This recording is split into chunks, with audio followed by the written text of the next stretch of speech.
चल बस एक राऊंड मारून येऊ. लेखक सुहास मयेकर. वाचक स्वर डॉक्टर अदिती काळमेघ. पोटाची खळगी. चौकात मधोमध असलेल्या सार्वजनिक शौचालयाच्या सुशोभित गार्डनजवळ कॅमेऱ्याची बॅग खांद्याला अडकवून तो उभा होता. आउटडोअर फोटोग्राफीसाठी दिवसभर उन्हाळल्यामुळे दोघेही थकलेले.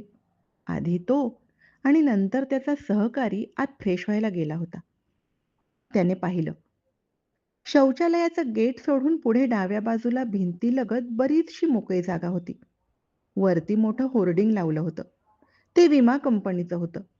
जिंदगी के साथ भी, जिंदगी के बाद भी. मात्र आयुर्विम्याचा काडीचाही संबंध नसलेलं एक कुटुंब त्याच्या खाली त्या मोकळ्या जागेत उघड्यावर संसार थाटून होतं. वातावरणात संधीप्रकाश भरून राहिला होता. मात्र तिथे संध्याकाळी लागलेल्या होर्डिंगच्या दिव्यांमुळे काहीसा प्रकाश पसरला होता. त्या मिळमिण प्रकाशात एक तरुणी, 30-35शीतली आणि तिची 3 मुलं.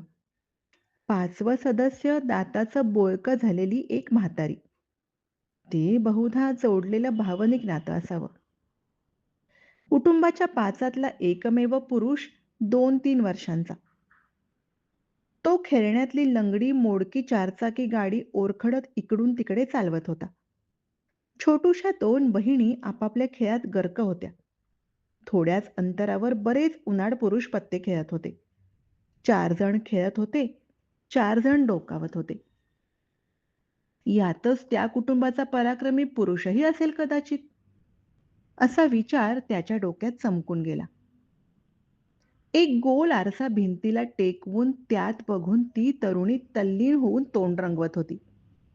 तिच्या त्या 2 छोट्या मुली पावडर लिपस्टिकच्या उघड्या डब्यांशी खेळत होत्या.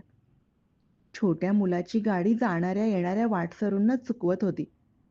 वाटसरू चरफडत गाडी चुकवून पुढे जात होते.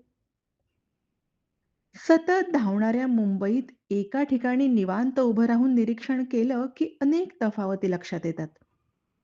तो पुटपुटला. मुंबईत कुणाला अजिबात वेळ नसतो. कुणाकडे चिक्कार वेळ असतो.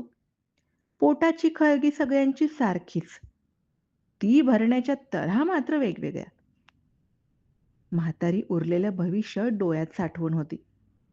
तरुणीने पावडर लिपस्टिक आवरून पुन्हा आरशात पाहिलं. कचकन एक डोळा मारला स्वतःलाच. बाजूला म्हातारी भूतकाळ रूपात तिचं भविष्य बसलं होतं. तरुणीनं तिचा मौल्यवान आरसा नीट जपून ठेवला. तिथं खुंटीला अडकवलेल्या पिशवीत. साडीच्या निर्या तिथेच सोडून उघड्यावरच नीटनेटक्या करून पुन्हा खोचल्या आणि म्हातारीला काही कळायच्या आत दोन्ही हातांनी तिचं तोंडाचं बोळकं धरून एक घट्ट चुम्मा घेतला आणि म्हणाली, आज पहिली बुहनी 500 की हुई तो तेरे को पहला चिकन बिर्यानी लाकर खिलाऊंगी. स्वतःभोवती एक मस्त गिरकी घेऊन गिरायकाच्या शोधात मुंबई मायानगरीच्या गर्दीत ती मिसळून गेली. धन्यवाद.